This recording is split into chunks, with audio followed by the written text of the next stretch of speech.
Hey, what's going on, everyone? Welcome to another episode of About Abroad, where it's my job to introduce you to people who have built amazing lives for themselves in various foreign corners of the globe.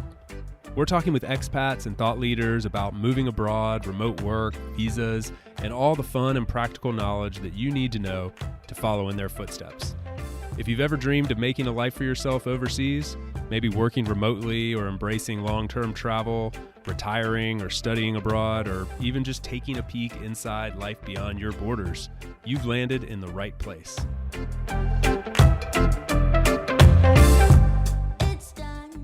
This episode is brought to you in partnership with my friends over at Kona. Those of you that have been listening to the show for a long time know that I am a huge fan of the remote work movement. However, I also recognize it comes with some challenges. One of those challenges that plagues many remote teams is employee burnout or employee dissatisfaction with their jobs. This is really hard to monitor as a leader when your teammates are not sitting face to face with you in an office anymore. But that's what Kona was built to tackle, and they've done a phenomenal job. The co-founders over there are friends and people who have truly built something to help people and help remote workers more specifically. So I love what they're doing. It makes a huge impact for their customers, and I'm excited to partner with them here. You can find out more and get 15% off your team subscription by going to the link in the show notes and using the code CHASE at checkout. Feel free to ask me any questions. I highly recommend this product and am excited to hear what the About Abroad community thinks. Check out the link in the show notes and use the code CHASE at checkout to get 15% off your subscription. My guest today is my new friend Michelle, who joins me from Portugal, but she's originally from the Netherlands, and she's also the founder and CEO of the Nomad Escape, a company that I've been following for quite a while, and many of you have probably heard of or seen as well. She is an awesome leader in the remote workspace and is doing all sorts of things that we love to talk about here at About Abroad, touching on subjects from travel to remote work and leadership and all sorts of other things that we get into during the next hour. Michelle was nice enough to share her time with us. She shared a little bit about her personal story with some pretty interesting aspects that I think a lot of you are probably unfamiliar with. And so it was great to hear her be a little bit vulnerable, especially given all the success that she has had. I really appreciated that and had a lot of fun getting to know her. So I hope you all will as well. Please help me in welcoming Michelle to About Abroad. Yeah, so it's really funny because I was doing a little bit of digging on you before we got started with this conversation, and I saw that you lived in this country that, I'm going to be honest, and I'm embarrassed to say this, I hope I'm not the only one out there. I had never heard of this country before. You're not the only one. Okay, it's not just me. Is it Suriname? Suriname? How do you pronounce it? Yeah, in English you would say Suriname, I guess, but in the Surinamese language, which is also Dutch, a mix between Dutch and Creole, it's Suriname. Wow. Okay, so this is, and it's on like the, I was looking it up, it's on like the northeast part of South America. So this is like a former Dutch colony or something? Yeah, correct. It's part of the Guyana Shield. So above Brazil, you have like British Guyana, Dutch Guyana, that's Suriname, and then you have French Guyana. And we're in the middle, and it's a very unique country. It's not South America at all. It's not Latin per se. There's a lot of like African roots, and because of like the history, slavery, etc., it's very raw and very unique. Wow. Oh my God, that's amazing. Like, this is one of the reasons I wanted to start this podcast in the beginning was just because like it's such a huge world out there. I don't know if you feel this way, but like the more you travel, the more of the world you see, the more you realize you haven't seen, because I would probably never end up in a conversation about Suriname if I never left my home country or had conversations with you. But then you learn about this place, and you're like, okay, I've seen a bit of the world. I didn't even know this country existed. Yeah. Well, the cool thing is that, like when I moved there, basically, like I'm from the Netherlands. And when I moved there, I didn't know anything about remote work or being a digital nomad. I just went there as an expat, really. So I lived there really for almost 6 years with a regular job and a house and 3 cats and 2 cars and a partner, like this, basically the standard life, but then abroad, really, And I think the fact that I started off my life like this, like really living abroad and not only working remotely and traveling, is that I started getting a very different perspective of being a guest in another country.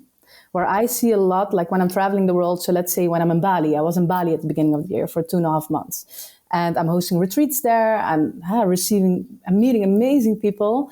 And then you have people who are visiting there who say very, I would say a little bit ignorant, but they don't understand and they don't know that in front of a taxi driver, for example, like it's so cheap here. Everything is so cheap. The food is cheap and the taxi is cheap.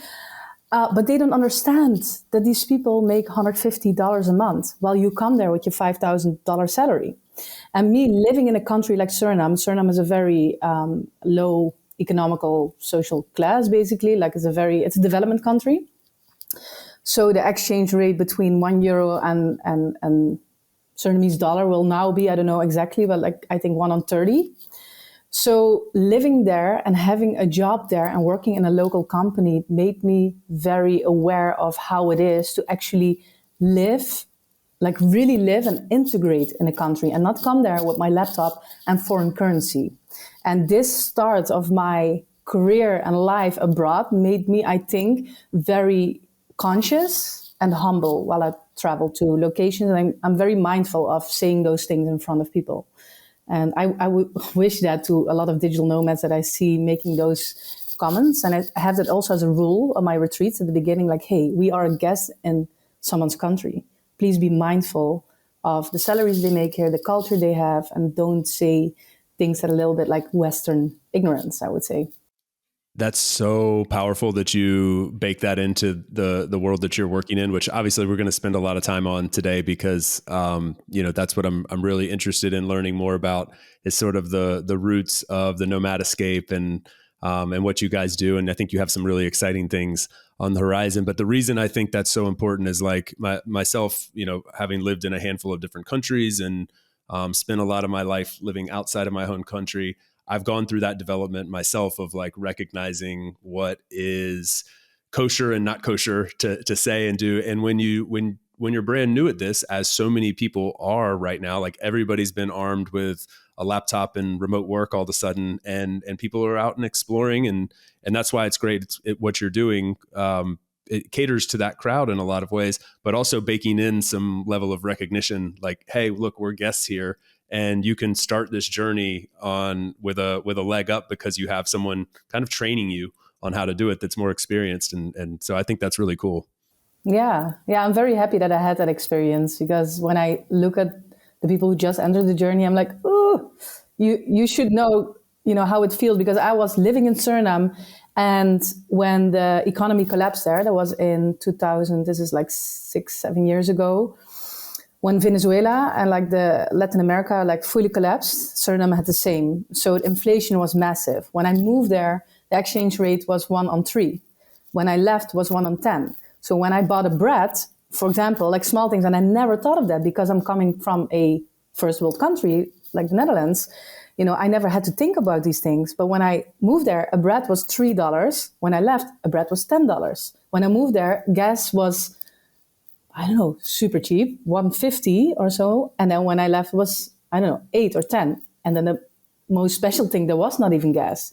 Like the food was running out of the shelves. So having experienced that, really coming from like, I really lost everything. I didn't have any money as well. I was just like the locals. And then I had a pretty good job there, but still with a good job. Like if I look at it, like it was then €700. And I was like a top-notch position. I was business development advisor for a big corporation that had a lot of franchises like KFC, Pizza Hut, Western Union, Marriott Hotel. And I could not travel. I couldn't do anything, couldn't save. So having that experience and now into this lifestyle, I'm very blessed that I could have experienced that. Yeah, blessed. And you created you created the good fortune with a lot of effort and that's obvious as well too. I think like we're all dealt a certain deck of cards and we all have to play the hand that we're given, but some people choose to fold really easy and others figure out how to overcome.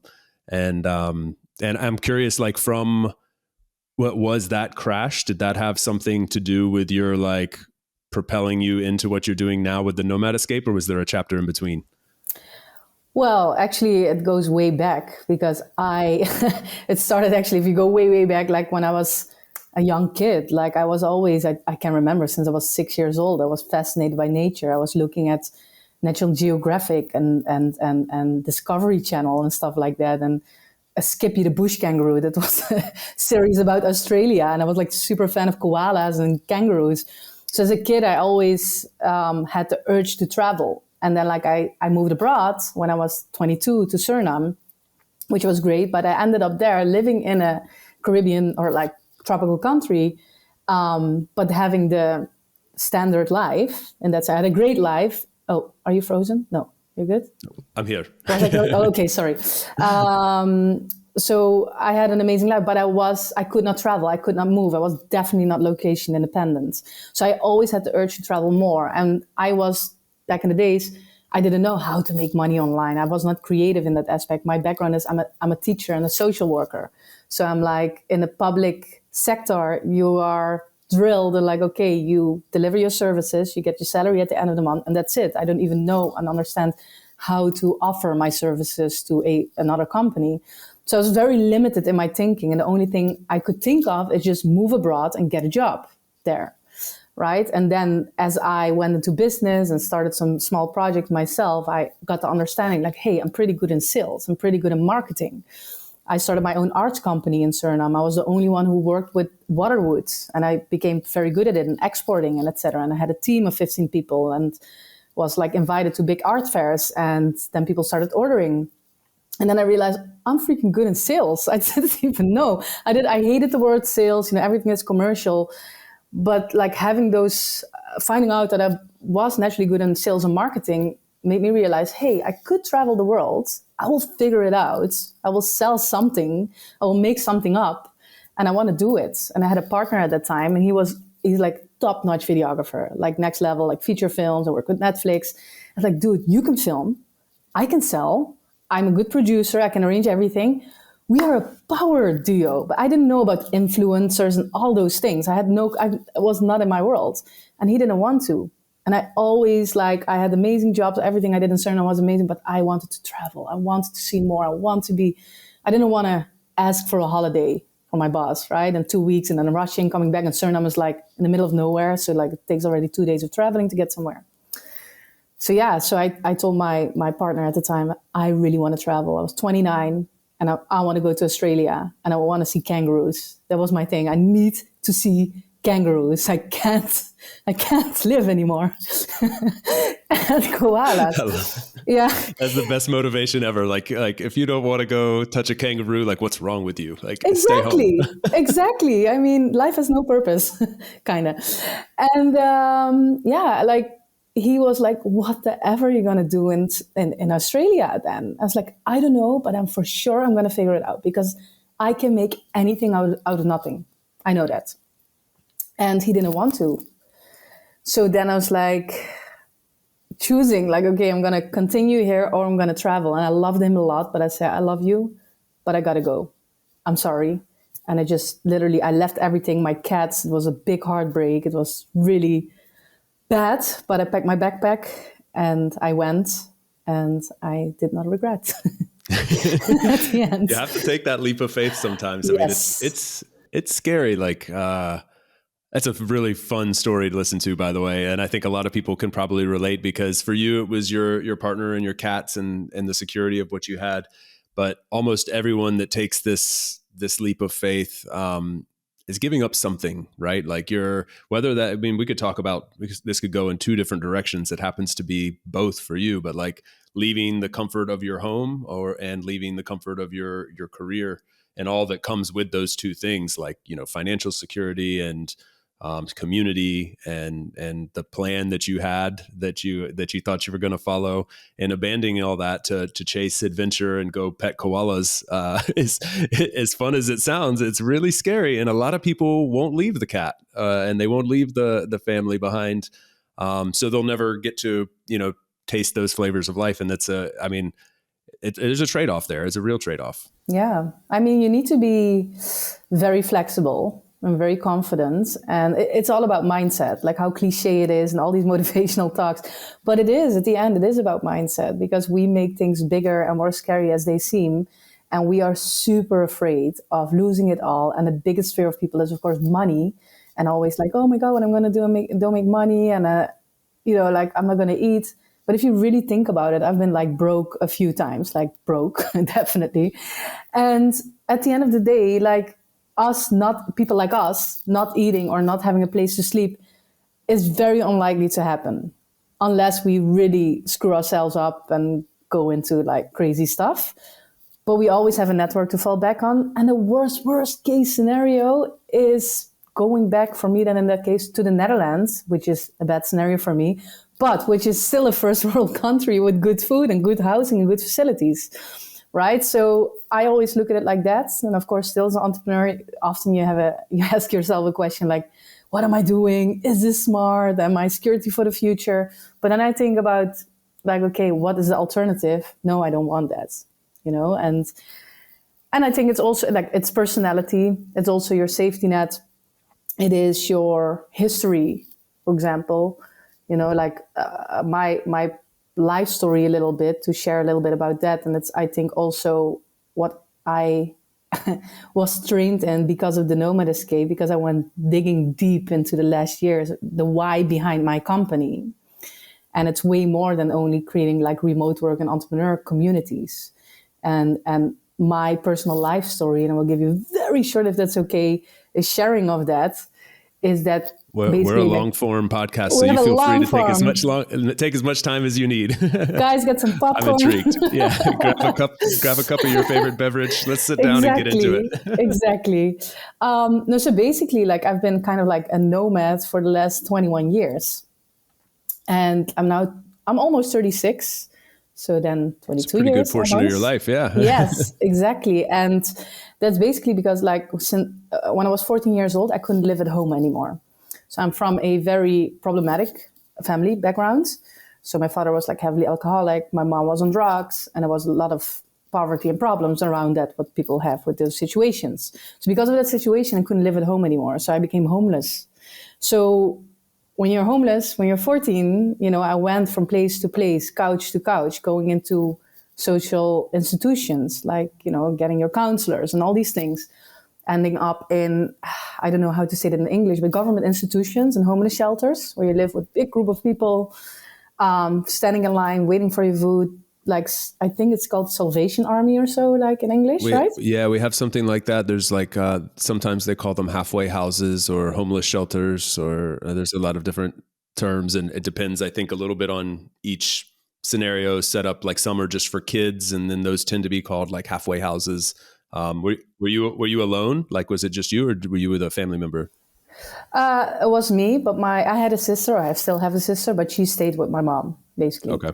Yeah, so it's a whole, I don't go in detail like about the whole complex story, but if I look back, because I've been doing a lot of like, reflecting and inner work and the why behind what I'm doing and why I'm so driven about this, it goes back to that period of time, because when I had to leave the house and ended up living in a house with 23 other kids who were homeless, and I was a rebel then, like I was skipping school, smoking weed. I was like, you didn't want me in your class. I was really bad.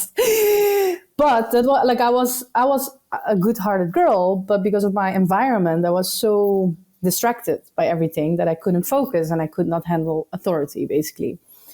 But living in those groups with these other kids, I looked at them and I thought, you are all freaking retards. No one went to school. I always went to school. I love to study. I love to read and all those things, but I couldn't handle really then the authority. But no one loved studying. No one loved to have good conversations. No one loved to deal with adults. Like I could have a good connection with adults as they have like a strong like personality, are genuine, humble, had like a nice character. And looking back at it now, me at such a young age, living in different groups until I was 18, and actually till I was 20 in these shared houses and stuff like that, is, if I look back at it, like, even though I looked at the others like, I don't want to be like you, it helped me a lot looking at my own situation. Like, okay, look, Michelle, where you are now, you need to get the F out of here if you want to get something out of your life. But it is also nice, even though these are not the people that you do want to hang with, these guys are like-minded. These guys are in the same situation. That is what we talk a lot about in the remote work industry or in the digital nomad world, like-minded people like yourself. So that was another part of my life. I have different chapters in my life where I found like-minded people that fitted within that chapter of my life. And then looking back at it, like what I'm building now, I run co-livings and retreats and fests and a lot of different community-driven things. It all comes back to community. It all comes back to people, and it all comes back to mindset and extreme motivation to not be in the pain where you were, right? And yeah, I think I never shared about that until 1.5 years ago or so. But more and more in the retreats, people kept on asking me about it. And then I started sharing, and people say, it's so powerful. It's very powerful. And I'm like, oh, I didn't even realize. But now I'm integrating my life story really in the storyline of our retreats to show people it doesn't matter where you're coming from. If you surround yourself with the right people, and if you train your mind, and really think out of the box, you can create anything you want. Yeah, and I imagine that has to be such strong motivation for you, as a business person too. You're very community driven, and there could almost be if you weren't. I imagine I see this in your work. I don't know if I could be wrong, so correct me if I'm wrong. But I see that you love what you do, and you would probably do it for free if you could. It's one of those perfect scenarios where it's they'd say that's the dream people tell you, right? Is find that thing that you're passionate about. But a lot of people drive trucks and they're not passionate about driving trucks. It's just their job, and that's what they do. And a lot of people live in that zone. But you're doing something that really resonates with who you are. You would do it if any other way. But you also happen to be building a successful business, and that has to be very motivating, seeing as where you came from and where you could have gone. That path you could have gone down with those other kids could have looked a lot different at this stage. So I imagine there's a lot of motivation baked in there. Yes, it has a lot of motivation. It also requires you constantly to reflect, because when I go back to the Netherlands, I'm confronted with that world. I visit my parents, they're still in that world, right? My mom is better, but my father is still there. And then a lot of friends, they are on welfare, on drugs, all these things. And I'm coming there and they're like, oh, you're this influencer. No, when are you getting a life? I'm like, well, I don't need money from the government. And I live in a fucking, in an amazing villa. I live very luxurious lifestyle, and I don't even care about luxury at all. I'm not money driven. But I mean, it's a result of what I've been doing and building. And I believe that's energy you attract, right? Well, you set out to be a social worker, right? I mean, your roots were in being a social worker. Obviously, you were not driven by greed and luxury. No, You built something with those skills and that capability. But obviously, your ambitions are varied in that way. It's not singly focused on money and winning in that regard. Yeah. However, that's something that I had to learn in the last years. At the beginning, I started this a little bit as a social worker. So people started calling me the digital nomad or the entrepreneur therapist. So I went so far also within my retreats. And then at the beginning, we were a travel company, and it was 21 days. So you get to know people really well, or co-livings for months. And I was literally, you could always go to Michelle and talk about your things. And I was literally sitting at the end of the day with some people on the bed, their heads on my lap. And I was petting them and listening to their inner child stories, And I love to do that. I genuinely love people. I want to help everyone, because I really think if there's one person that can inspire you and believes in you, it could change the course of your life. And I want to be that person for people. However, it just keeps me stagnant sometimes in the business. And as I give so much, I need to charge as well. Good for it. And then also I have a lot of expense. It's not an online community. My retreats and stuff, 50% of what I charge is just it's, how do you call that? Yeah, fixed expense. Just directly hotel, food, taxis, logistics, right? That goes out. Then the other 50% is my facilitators, rental of materials, creating the program, all these things. So I had to learn that, to charge what I'm worth. And still, now I'm I never charge this amount, what I'm doing now. And actually the applications are better than ever. People are really dedicated. But then still people who apply say, then like, oh my God, it's like out of my budget. And the people who join say, Michelle, you need to make this 10K or 5K or 10, whatever. You just need to do it. And it's right, so it's like, it's mindset. You need to grow within it, right? And that's a beautiful journey. This is a really interesting inflection point that I think a lot of, or at least I know a handful of people that are experiencing the same thing. And I can totally relate to you. There's this good-natured side of you that just wants to do well for all. And like you have a certain level of knowledge and experience that you could share with others. And like, if you could, you would just give it all away for free. But there's also like, it's unsustainable at some point. And charging for your services feels like selfish. Like when someone comes and asks for a consultation or whatever, it's like, I feel bad. Like I've even found myself instinctively like being like, look, just, I don't even want to charge you what my hourly rate is. But you have to. And someone said something to me like, I'm going to botch the quote, but it's something like, there's a big difference between being like available and respected or something like that. And like, so you're almost doing yourself and everyone else a disservice by making yourself like overly available, because you can only give so much to each individual, and then to maintain that level of respect where your work is respected and really absorbed in the way that it should be, you have to limit availability, and it's really hard. It's hard to do. It is very hard. However, like still, like when I get the chance, like now I'm financially a little bit more comfortable. And for example, there's a lady on the next retreat that is starting on Thursday, and she came from Ukraine, right? And her friends were killed basically in the war, and she's taking care of the kids of these friends. And she is super smart, executive coach, all these things, And then I'm like, screw it, I give her like a good discount, those things, right? Or when I see that someone really wants, and they don't have it yet, I always give some resources or have like a few minutes call. But it depends also a lot on the energy of the person, because I know some people who are just like really, sucking, like taking energy and taking information constantly and don't do anything with it. And they want more and more and more, and they want you to solve the problem. But when I see someone is really driven, I always make some time. And people don't see that online or so, but I have a lot of like mini one-on-ones or on social, and send a voice note that makes them like, sometimes send a voice note like, you can do it, la, la, la. And then people come back after saying, oh my God, I'm so happy because of your voice note. I really did it. I pulled the plug and now I'm running my business. Like, cool. Yeah, there's small things you can do, but you cannot do that fully on. And also the financial aspect, like money is just like, it's energy, right? So it's a result of what you've been doing and building. And with the more you have, the more people you can reach. And someone, I think like a really good question that someone asked me recently, and I was a potential investor. I have a lot of people who want to invest, and I just don't want. I know I can grow faster, but I really want to bootstrap. And if I would change my mind tomorrow, then I don't have anyone hanging in my neck. You need to do this. I enjoy the freedom. But someone asked me recently, like, okay, so if I would give you unlimited money, what would you do? And then I said, I would do exactly the same as now, but I would hire the best people in the world to train more people in the world, and to invest all these startups who come with me and all these people who want to create something out of their life to help them.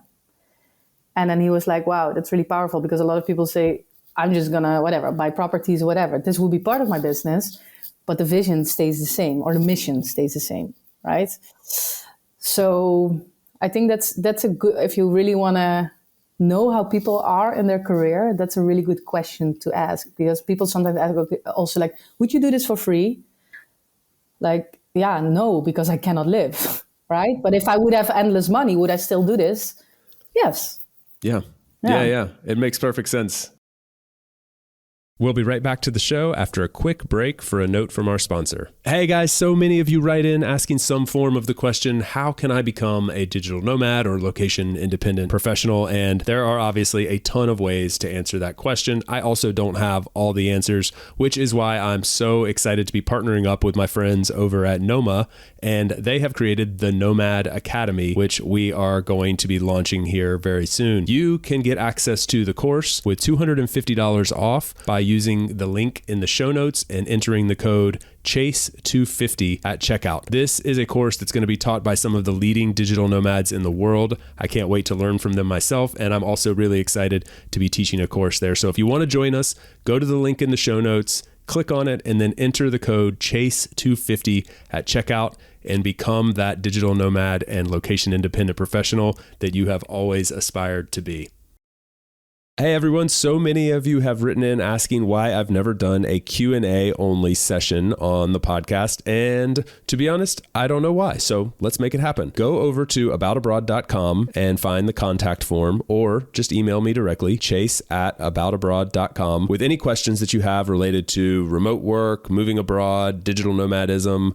Anything that we talk about here on the show is fair game. I can't promise I'll get to every single question, but we will do a questions only podcast coming up in the next few weeks. And for that, I want to hear from you. What would you like to hear me talk about? Hit me up at chase@aboutabroad.com or go to aboutabroad.com and find the contact form and send me your questions. Thanks. Looking forward to hearing from you. I don't know if you know this. So like I work at Doist, which is a fully bootstrapped company. And so we've had to play that game a lot. Like, we've scaled to around 100 employees and like have a sustainable business even through like this recession. Like we're doing fine.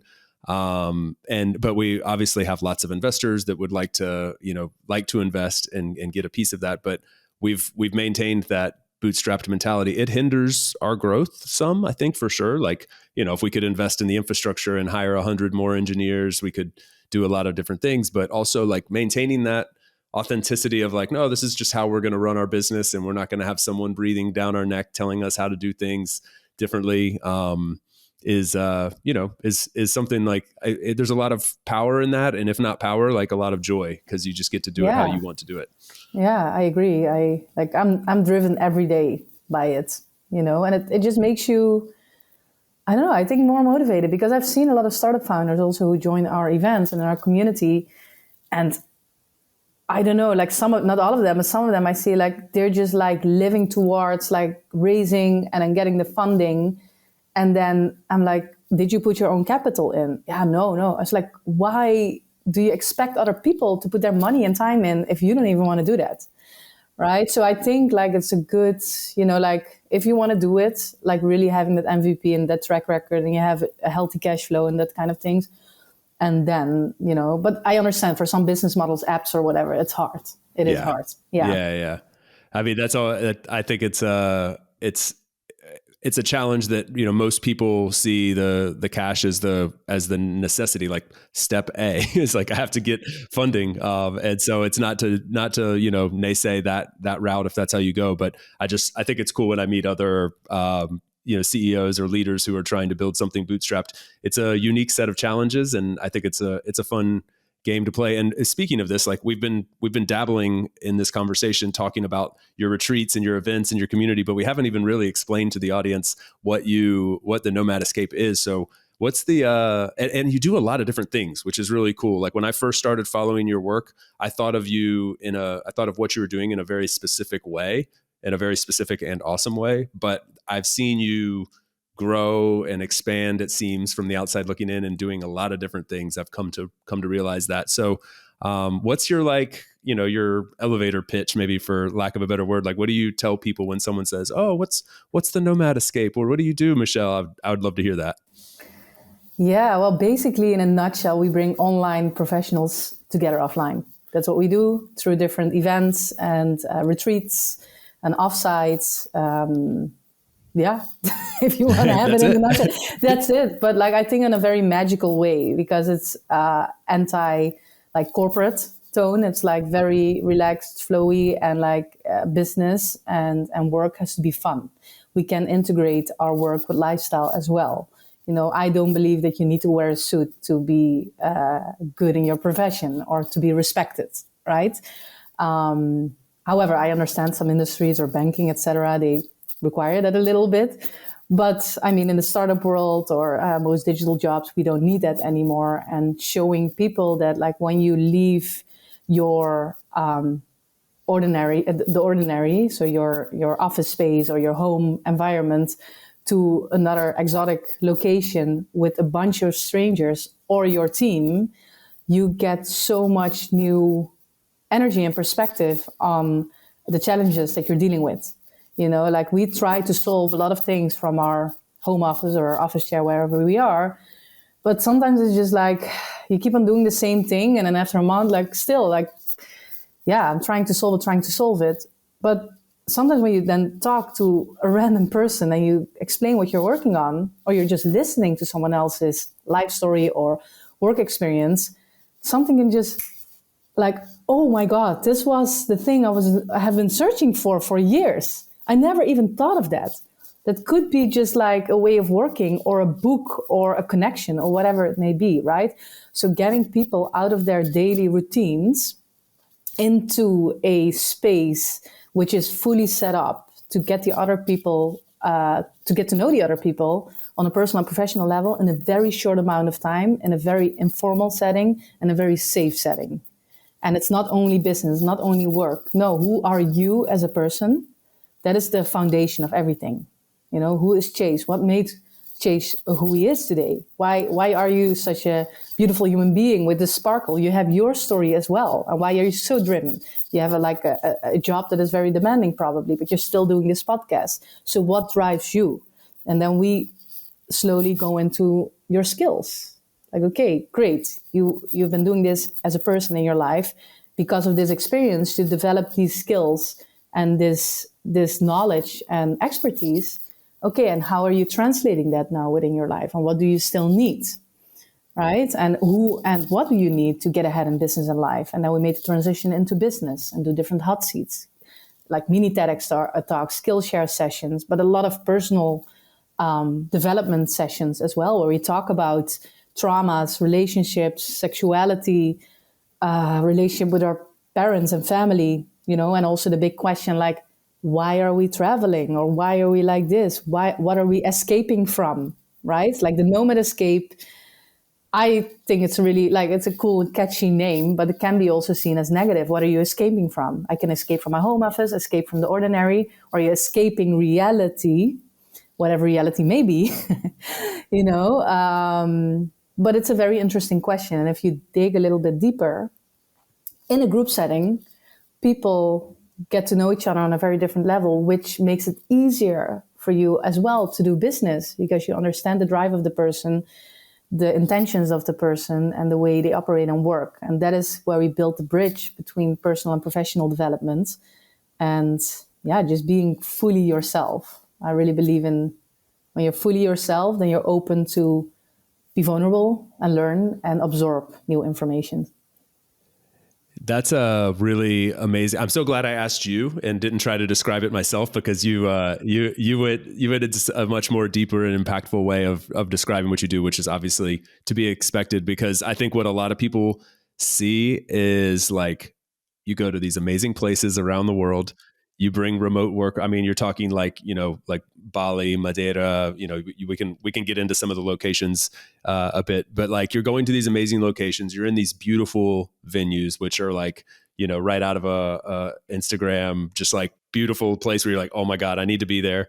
And then you have a group of like-minded people that are getting their work done, but also growing and building businesses.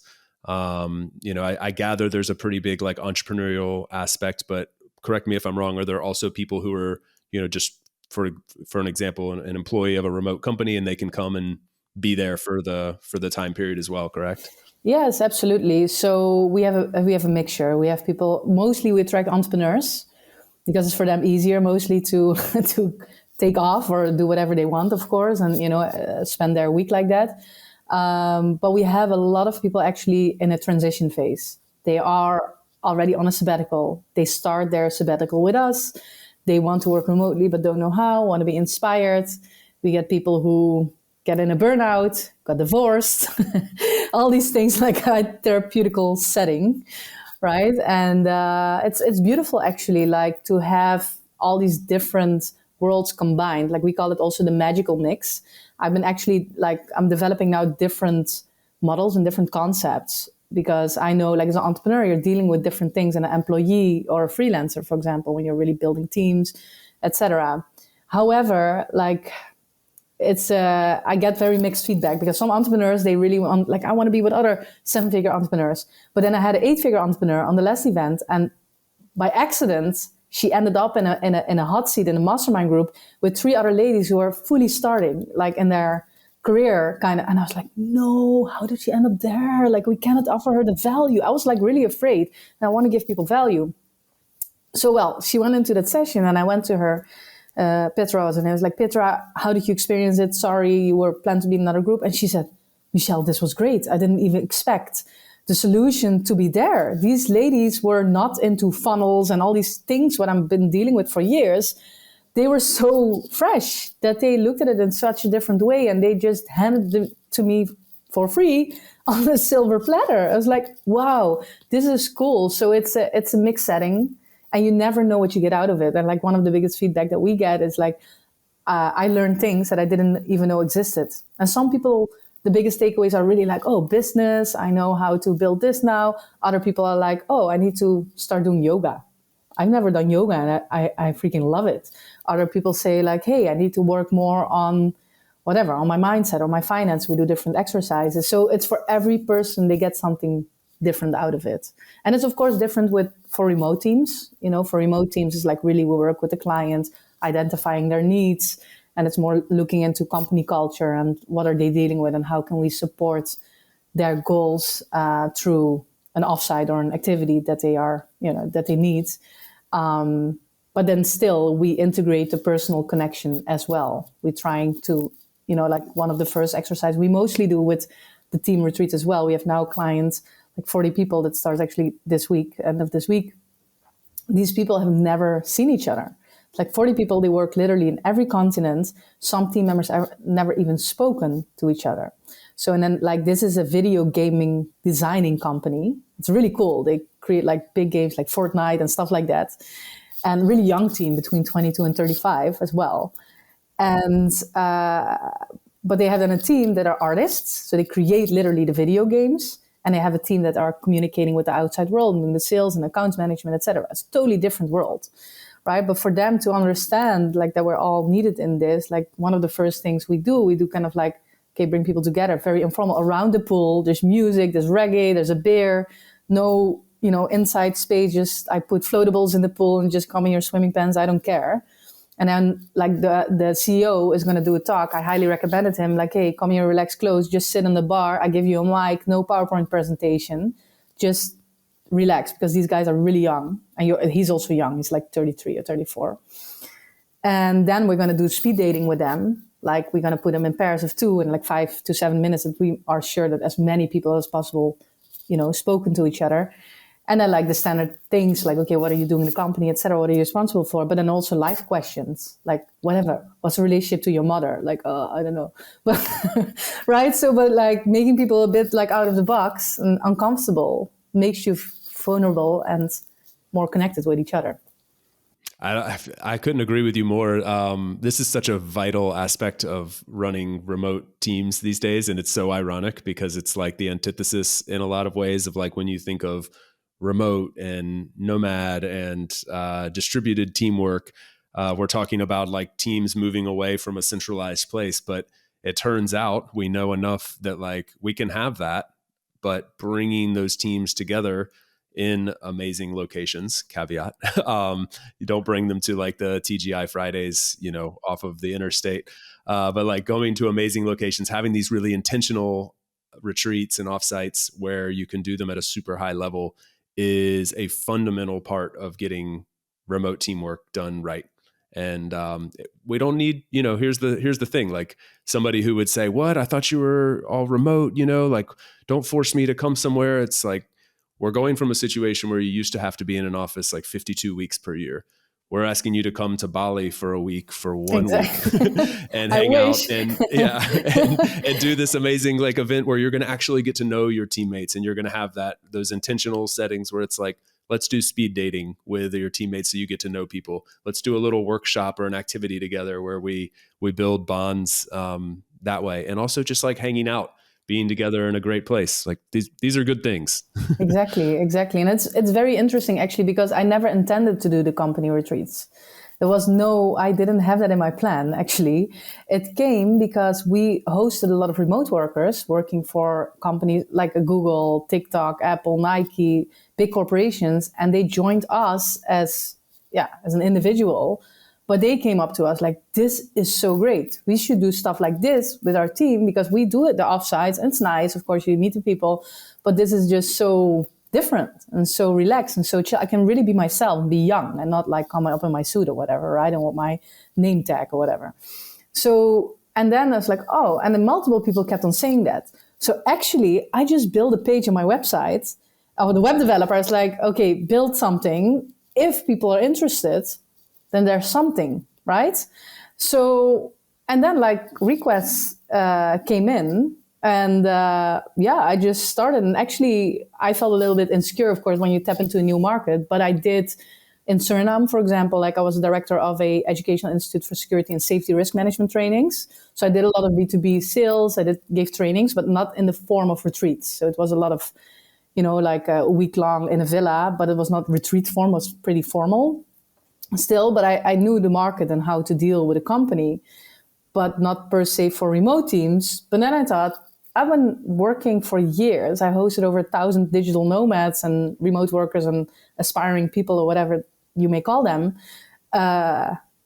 like as individuals in these groups. And actually the dynamics is maybe even harder because all these people are just like random strangers and you just put them together in a villa and you hope they get along kind of thing, or you steer them in that direction, of course. And then I asked that company as well. It's like, I'm going to be, honest to you. Like, it's my first, company client. And just like being very transparent.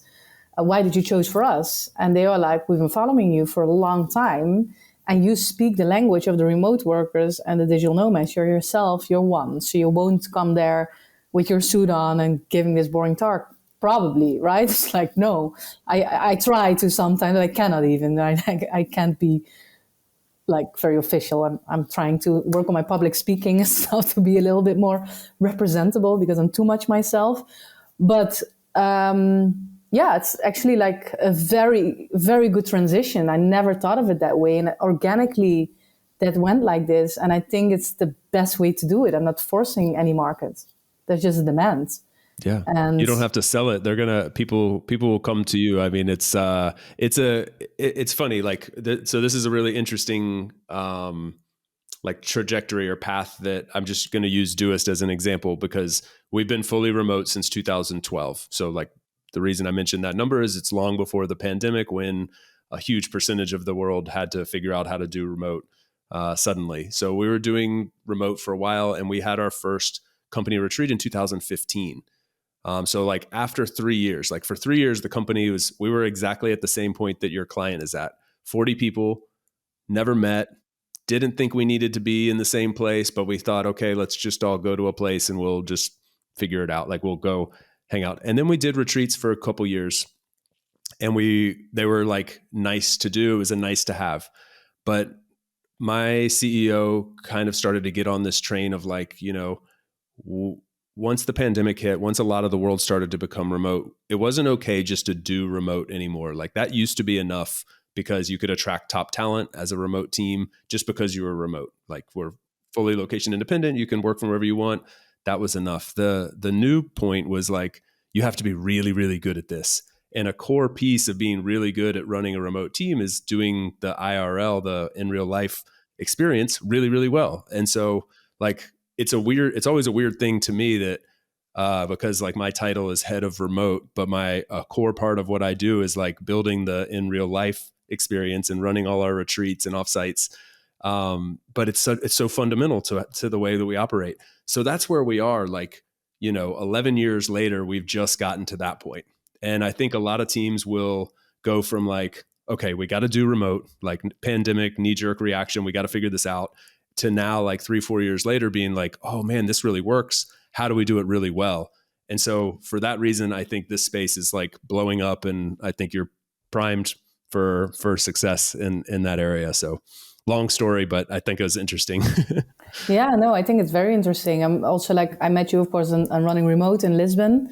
And I wrote like LinkedIn posts about it. Like I was really intrigued by all the talks, and that many of them ended up talking about retreats, which I didn't expect even. I was like, okay, I'm going to learn. You know, I've never been to like really a conference about remote work. I've been to conferences and like events about digital nomadism and business and all these things, but not specifically on like how to build and run distributed teams and companies, etc. And I was listening to like the biggest leaders in the industry, and it's like, oh, like almost everyone used the word retreat. I'm like, oh, this is good for me. Nice. I didn't even realize. Great, you know, and I got great context there as well. And yeah, you know, like it is a beautiful area to work in. You know, it's still with people, and yeah, I think like we are now like you and I and many in the industry, we're really pioneering at the moment, because there's no like a lot of companies maybe have playbooks. I think you guys have playbooks as well, and you make them maybe, but still there is not one answer to so many cases, to any case, because every business is so different. Every team is so different. So we are just at the beginning of it, and it's very cool. If you look at it, we're writing history. Yeah. Yeah. It's like an industrial revolution, you know, it's that level of change. We talk about the agricultural revolution, the industrial revolution, like this is that point again. Exactly. And I'm so excited to be part of that and just, you know, like play in this field and have fun and serve people. Yeah. Yeah, you're definitely pioneering, and I think it's a lot of fun to watch. You're also very like I'm a big fan of people who like build in public, and I feel like you're like building your empire in public, right? You share a lot via video on your social media channels and talking about like your obviously like taking people through the experience, which I think is really fun to watch. But also I've seen you've shared stuff about like building the business and some of the hesitations you have and you know things like that. So I think that's a really cool element as well. Yeah. Thank you. Yeah, I really enjoyed it as well. Sometimes, to be honest, with my marketing, it's pretty hard to pinpoint it really, because it's also different markets that I serve. It's like the B2B and the B2C. You know, as a company, like let's say I would do a retreat for your team. Are you interested in my video about that, how I made my first 100K? Like you don't care really. But maybe you would say, okay, this is a lady with a strong mindset and it's all about people, etc. Right? So it is actually like our marketing is just, it's very where I am at the moment. And I just share very genuine content about what we're doing. And I've been doing this for years, and it made me, have quite a big reach, I think, at this point. And I think like before we started this conversation, before we started recording, talking about being genuine, right? Yep. I was gonna say that the authenticity shines through for sure. Yes, exactly. And I think that when you want to, you know, reach a lot of people and make people feel that people can relate to your story, because people, like when it comes to sales, then of course, like when you market, you want to sell, right? At the end, you know, people buy from people that they trust and people that they like as well, right? Like, can you align with this person, but can you relate also to this person? And and only like you can do that by being really yourself. And some people don't like me. Yeah, whatever. That's your problem. And just scroll your video. You know, of course, I look at it like, Michelle, can I do it? Fuck it. People who like me, they will watch. And if you don't like me, just like unfollow me. It's not my problem. Pretty right? easy. Yeah. Yeah, exactly. We can't be too worried about like pleasing, like we're when you're out there in the public, even just a little bit, like, you know, on a small scale, big scale, whatever, like you have to step past caring too much about what people think, because people are just gonna, you know, haters are gonna hate, right? Exactly. Yeah. I was curious to ask you, I had a couple other questions about like a particular nomad escape, like your general nomad escape excursions. And I was wondering, maybe we can answer some of those questions via talking about like something that you have coming up. I think you mentioned you have one coming up in the next couple weeks. Is that right? Correct. Well, actually, in a couple days. So in a couple days, the 28th edition. So our retreats with the mixed groups, what I was just talking about, are called the Level Up Club retreats, the personal and professional development retreats or growth accelerators, we also call them. So one starts here upcoming Thursday in Madeira Islands. And then we have only the next one planned in December, the 1st until the 7th of December. And then directly on the 7th of December, there we kick off Nomad Island Fest. So last year we did it as well. So we have a retreat, and basically all the people who come to the retreat, they buy also a ticket for Nomad Island Fest. So they have this double experience of like Nomad Island Fest is about 150 people. A lot of people from the community from different groups are coming together. So there you can meet other escapers. So I didn't even know it was a thing, but people within the community started calling themselves, "Oh, you're an escaper." I was like, "Oh, is it a thing?" And they gave themselves like an identity, which was really cool. And from a marketing perspective, really valuable, actually, I found out after reading a book of Russell Brunson about expert secrets and about building funnels and building communities, and that people have a name. He calls his community, for example, funnel hackers, and my community calls themselves escapers, right? So in Nomad Island Fest, other escapers can meet other escapers, and also new people come in, and there also we allow children. So I get more and more also parents, basically entrepreneurial parents, say, "I really want to join, but I have a kid of 10 or whatever." And then last year was the first time with 3 kids. And the kids that are brought to an event like this is mostly by parents who are very developed themselves as well. So you have the most amazing, remarkable experiences. Bringing the kids on stage, they're really part of the experience because, yeah, we cannot deny it. Like I'm getting into that age and I'm getting a little bit older. So like, and my community is also getting older and gets children, so it's also part of that experience. So that's really cool. Yeah, basically. Do you bring any children on any of the on the Nomad escapes? Like we're talking about the Island Fest right now, but on the excursions themselves? I did the last one in Bali, and it was not a success. To be honest, it was like that lady she was at Nomad Island Fest, and her kid like is the brightest kid. Like he's 10, Jonathan. He's the coolest kid. Like he has the biggest potential to be like a massive MC, host, YouTuber, whatever. He's super bright, super smart, super sweet. And he's just like this 45-year-old man in a kid's body, really. And his mom, basically like what we do at the Nomad Escapes, we have a Nomad coin game. So we print Nomad coins. So everyone gets 100,000 Nomad coins. You get a like monopoly money kind of thing. And what we try to stimulate, not stimulate. Someone said it's a really weird word. Instigate. Stimulate the economy. Stimulate the economy. Yeah. Someone told me it's a weird perfect word. No. Maybe sounds like a little bit technical. Like you would hear like a professor or something say, but no, I mean, it sounds totally normal to me. Okay, that's good then. So to stimulate the economy, we say then like everyone gets 100,000 coins, and then people who offer the most value are very helpful to other people in the group. And like don't think about only what they can get, but also what can they give. These people get Nomad coins. So let's say you would be at my event and you say, "Hey, Michelle, it's like, hey, Chase, I really want to start a podcast, right? And I want my podcast, start reach remote companies. How can I do that?" I say, "You know what, Michelle, I'm going to sit 30 minutes with you. I'm going to tell you my software, like, this is great. Thank you so much. I was looking for this. I give you 50K, whatever, right?" Then someone else comes up to me and says like, "Hey, I look at your social media posts. It's great, but you have a lot of grammar mistakes, whatever." Like, okay, nice, I give you 5K. So we distribute like the money, and then the person with the most coins wins a free Nomad Escape the next time. Oh, wow. Yeah. So every time I give a free Nomad Escape, which costs also quite a lot of money as well. But it's a very generous offer. Yeah. But like, I really believe, because that really engages, the community, people keep on coming back and wanting to offer the value. Yep. And then basically the lady and her son, they won the Nomad coins, basically. So they came to Bali then. She was like, "Can I bring Jonathan?"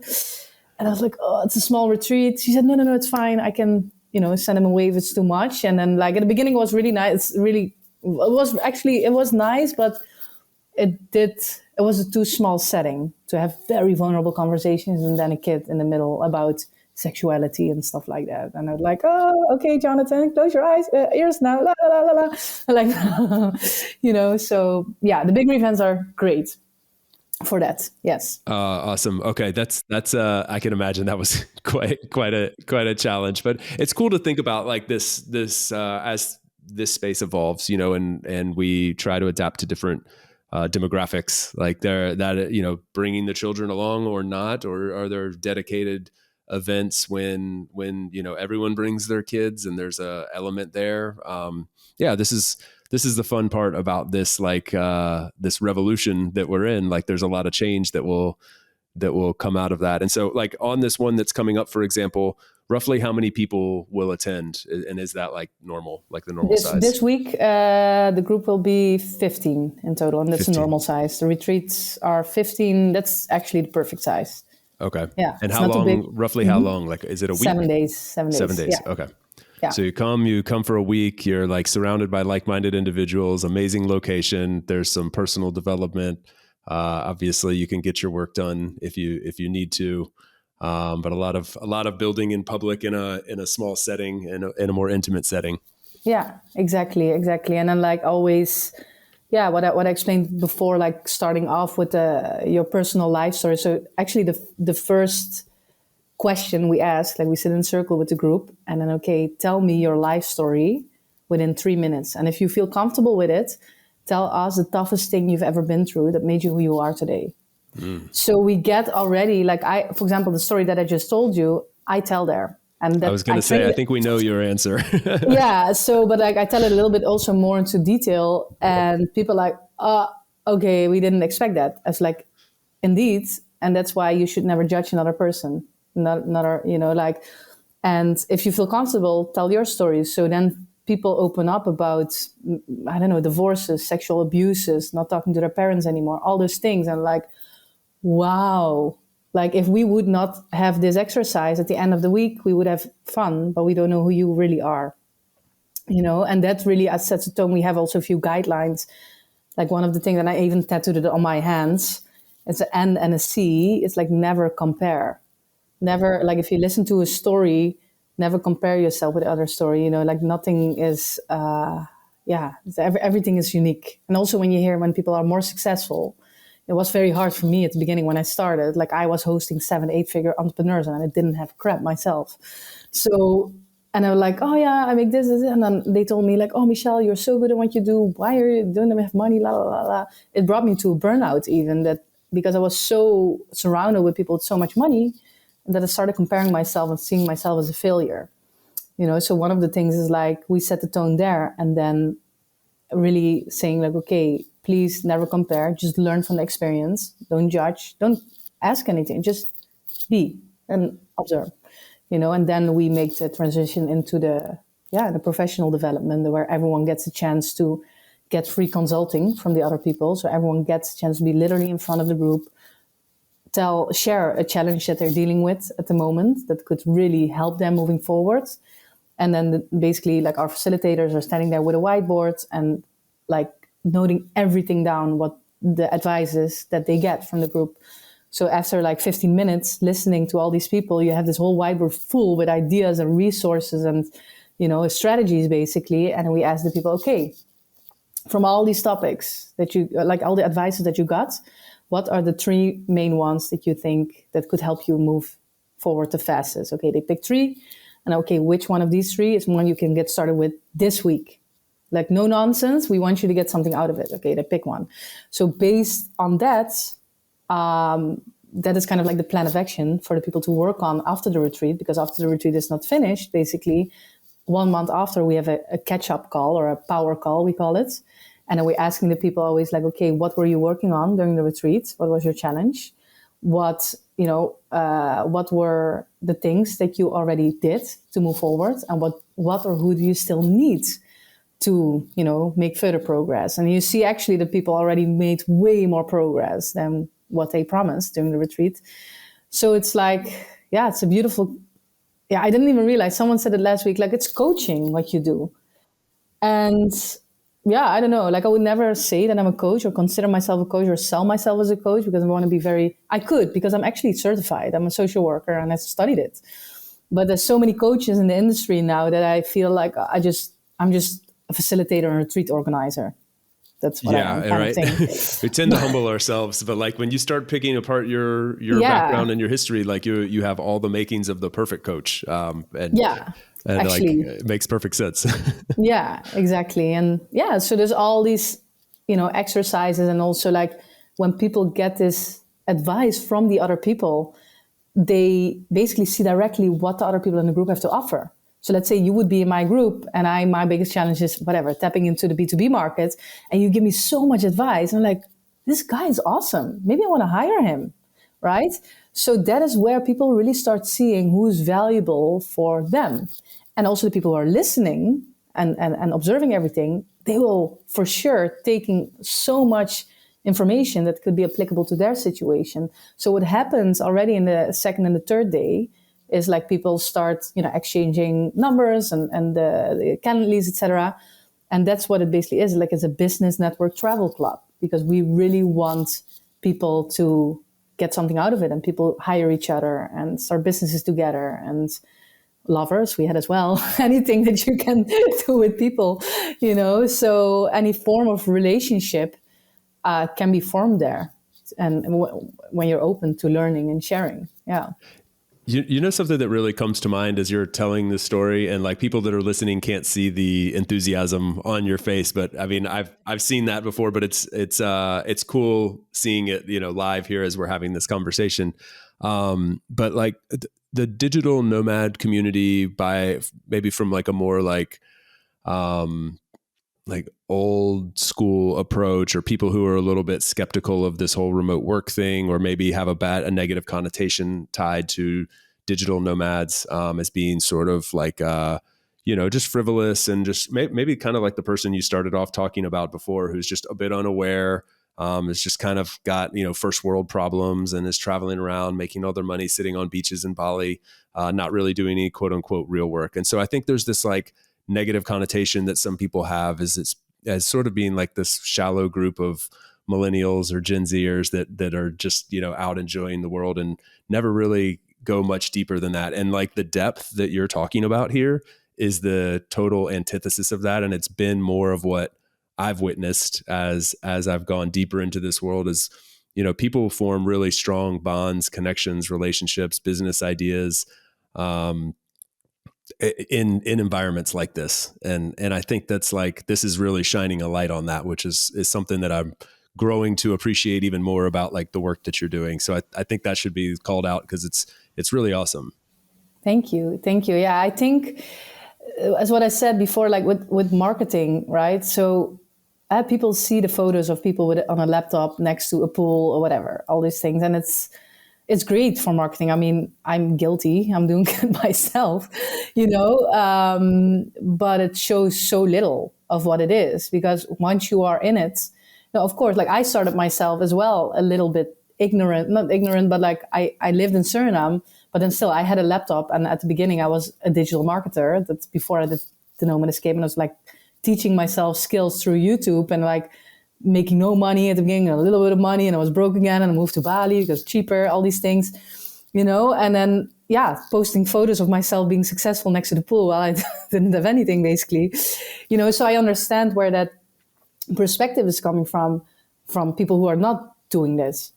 However, once you are further in the process, and like me, myself now, or yourself, you have to be incredibly strong to maintain this lifestyle and to stay focused and to be successful. To run a business and travel, it's super hard. And actually, I travel, but I stayed long in a location, 1 or 2 months, and sometimes a short stop because of a visit or so. But my home base basically is a Madeira island. I enjoy being here. And there's like, I have all my stuff here, I have my desk here, I have my whiteboard here, I can focus. And then I go maybe 2 months to Bali, and within Bali I travel, but it is super hard. And if you maintain your level of focus, your dedication and deliverables to your clients while you're doing that, I think at the end you're going to be respected more. However, it is very hard because I have been working with a lot of digital nomads myself. And this sounds very biased because I am at a point like I don't want to hire digital nomads myself because they're flaky. And they're like, oh, I'm traveling now and I don't have Wi-Fi and all those things, right? So, but I'm sure, like when I work with clients, I'm always sure that I'm set up well. Like like it's also your work ethics, but it's even with an employee, who has like a standard life. But I think this is a very interesting topic because as this world is evolving and the word digital nomads didn't exist, maybe, I don't know, 10 years ago, or distributed teams or all these things, right? So everything was thrown in one big pile. And now we try to unravel or like, right?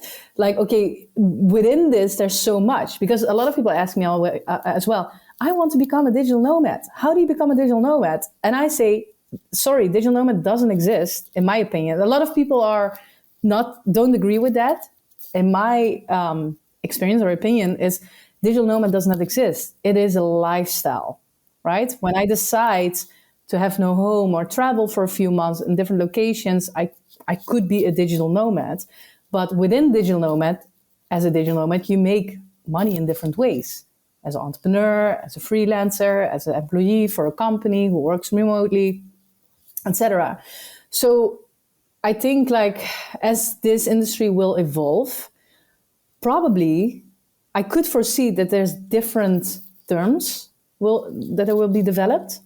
And then also having like the level of digital nomads, because I know very successful people who are digital nomads and are very proud of it.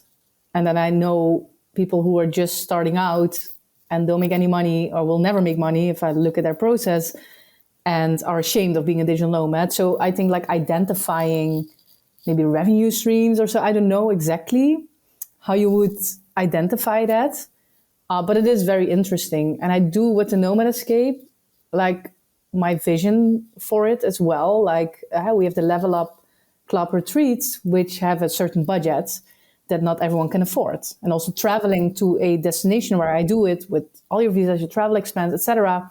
Then the program, you need to have at least like $6,000 or $7,000 like that you could like allocate, So it is already for a certain group of people who can afford that.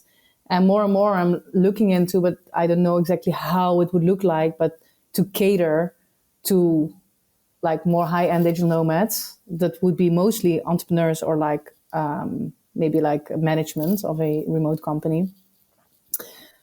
But to really become the like more the creme de la creme of all the digital nomad experiences, like not the cheap, like backpacking style, but like more high-end.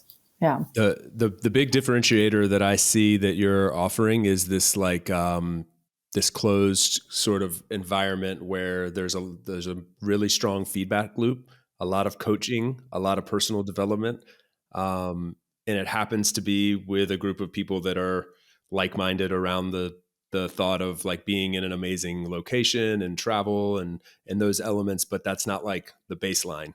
That's like the nice extra. And I think that's really cool. I mean, companies spend a lot on, and entrepreneurs and people spend a lot on that coaching, the executive coach, the, development, personal development for teams.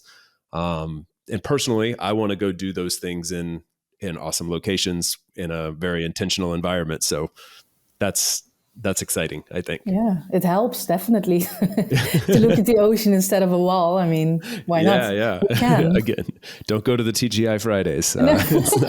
Actually, I've never been there, so maybe I would even like it. Maybe it's a location for my next one.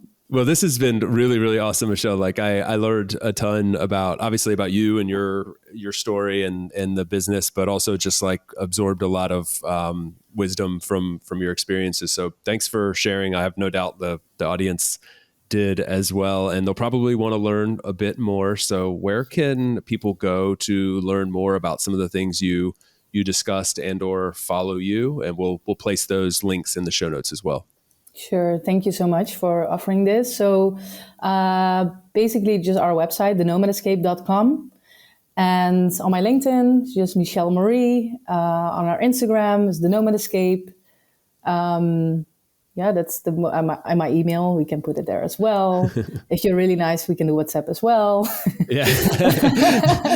Let's hold off on that. Right? Yeah. You got to pay. You got to contribute to the Patreon count for that one. Exactly.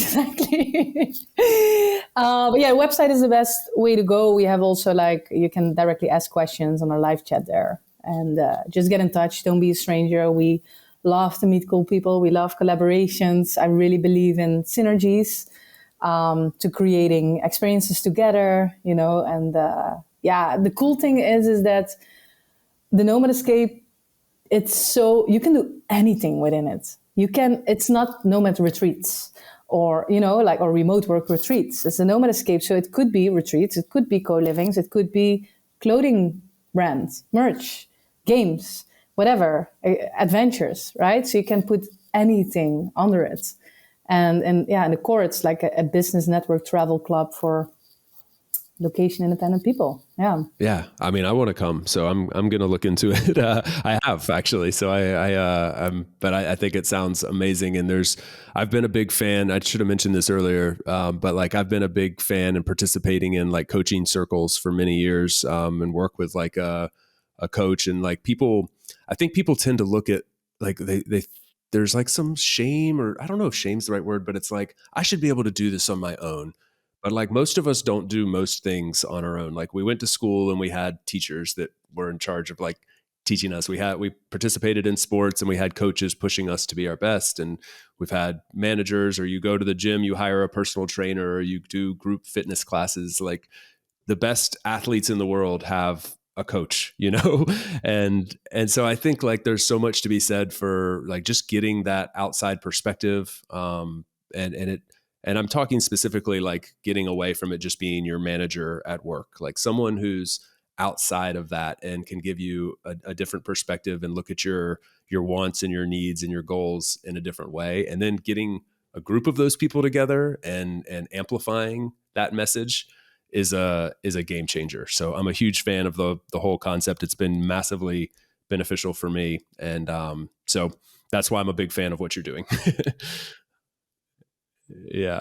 So anyway, thank you. I hope we get to see each other in another cool place. It was awesome that we got to meet in real life in Lisbon and continue the conversation here, and looking forward to continuing to follow the journey and all the successes.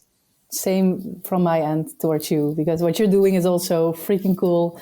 I've been following you as well, and this was actually really cool because before we said as well, we met each other very short. We've been following each other, and this is literally getting to know each other while recording. So I don't know so much about your story. I want to start a podcast as well.